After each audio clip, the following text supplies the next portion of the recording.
Всем привет! Сегодня я предлагаю вам приготовить самый яркий, красочный и летний тарт с заварным кремом и ягодами. И он будет состоять из песочной основы, заварного крема и ягод.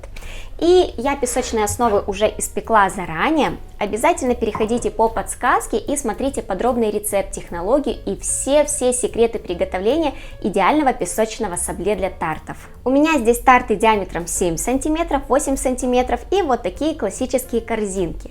В видеорецепте про тарты я показывала подробно, как закладывать песочное тесто в перфорированные кольца, но так и не показала, но на словах рассказала, как закладывать тесто в вот такие вот классические формочки для тартов, которые у многих есть. Поэтому сейчас давайте вернемся немножко назад, и я покажу, как закладывать тесто вот в эти формочки.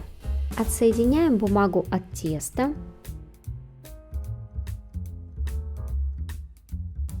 Подготавливаем формы и тарелкой диаметром больше, чем ваши формы, врезаем круг ножом. Кстати, в случае таких форм тесту можно дать буквально пару минут отойти от температуры холодильника.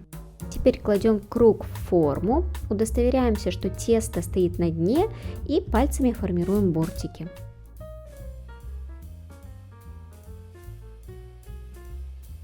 Затем ножом срезаем лишнее тесто и хорошенько накалываем дно вилкой. Отправляем заготовки в морозильник на 30 минут. Спустя 30 минут достаем, кладем на формы, вырезанные из пергамента, квадраты, на которые кладем нут либо горох, чтобы был вес и дно не вздулось. И отправляем в духовку на 15-17 минут при 160 градусах. Но помните, что ваше время может немного отличаться. Спустя 10 минут убираем нут и отправляем допекаться оставшееся время. Напоминаю вам, что подробный рецепт смотрите по подсказке. Кстати, очень удобно песочные основы для тартов выпекать заранее, накануне, за день, либо, как я, эти тарты, например, испекла вообще неделю назад. Они спокойно хранятся при комнатной температуре в картонной коробочке, они такие же хрустящие, с ними ничего не будет, поэтому обязательно выпекайте их заранее и экономьте свое время. Ну а мы переходим к приготовлению заварного крема. Нам для него понадобится молоко, сахар, желтки, яйца, кукурузный крахмал, мука и сливочное масло. Всю граммовку я, как всегда, указываю в описании под видео. И вначале нам необходимо довести до кипения молоко. У меня здесь 500 мл молока, но до кипения нам необходимо довести всего лишь 400 мл. 100 мл я оставлю. Есть. В это время в другой посуде, лучше делать это сразу в сотейнике, либо в кастрюльке, соединяем все остальные ингредиенты. В кастрюлю отправляем яйца, желтки, сахар и слегка перемешиваем. Добавляем оставшиеся 100 мл молока,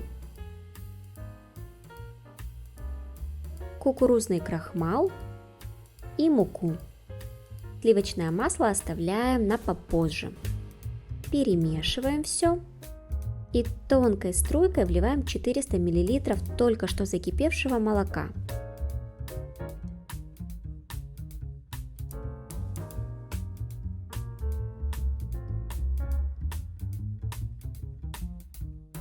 И ставим на плиту на среднюю мощность и постоянно активно перемешивая завариваем крем.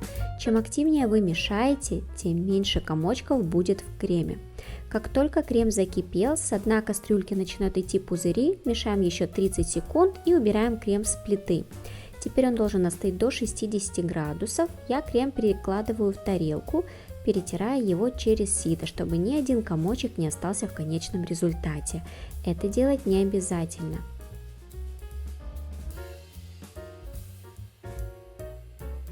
Как только крем немного остыл, добавляем к нему сливочное масло и перемешиваем.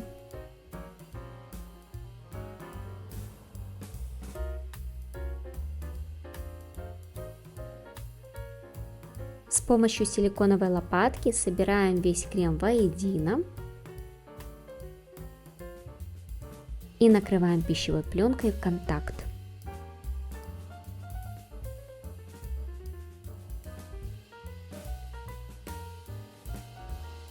В Заварной крем готов, теперь отправляем его в холодильник на 2 часа, за это время он стабилизируется и полностью охладится, ведь заварной крем вкусный именно в охлажденном виде.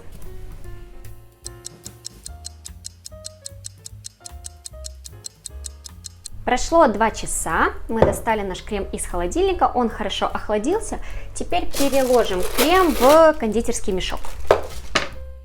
Снимаем пленку и с помощью лопатки перекладываем крем в мешок. Как вы видите, насадку я не использую, в этом случае она нам не нужна. У меня мешки небольшие, поэтому часть крема я переложу в другой мешок. Теперь скребком распределяем крем внутри мешка, разбиваем в нем плотненькие части после стабилизации в холодильнике, тем самым он становится более однородным.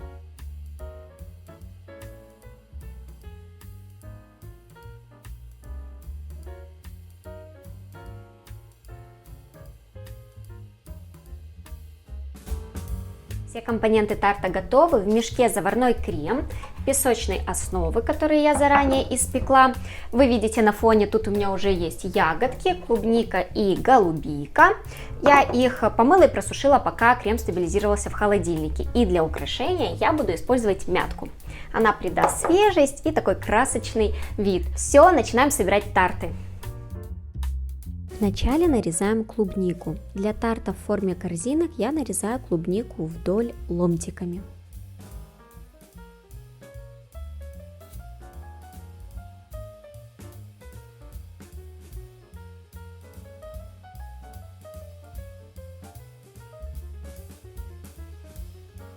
Для тартов диаметром 7 и 8 см четвертинками. Кстати, можно нарезать еще кружками.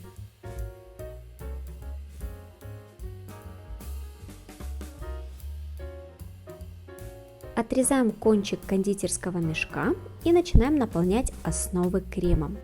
Я все основы наполняю по одному принципу. Отсаживаю крем такими кружками. Естественно, чем больше основа, тем больше крема.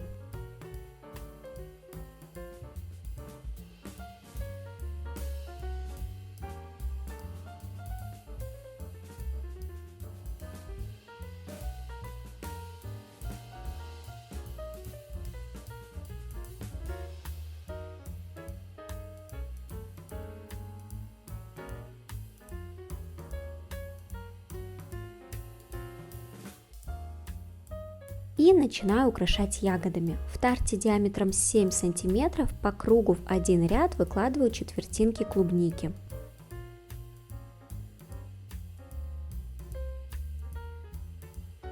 Вовнутрь кладу голубику.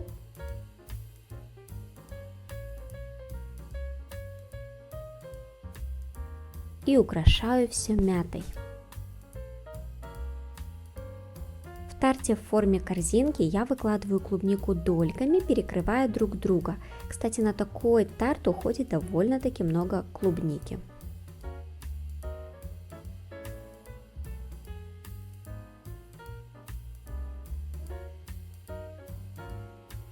И украшаем мятой. Кстати, также можно между клубникой хаотично поставить пару ягод голубики.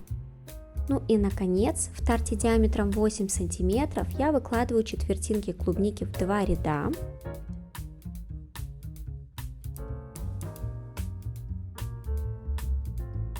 Вовнутрь кладем голубику и украшаем мятой. В целом у меня получилось 14 тартов, и кстати ровно на 14 основ хватило крема, но не забывайте, что у меня разные формы.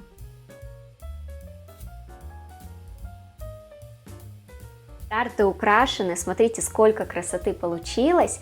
Мне очень нравятся те десерты, в которые можно добавить что-то свое, ведь плюс-минус все рецепты похожи друг на друга, но благодаря украшению вы можете сделать их уникальными, потому что так как украсите вы, не украсит никто. С таким десертом обязательно нужно идти в гости, он станет отличным украшением любого праздничного летнего стола.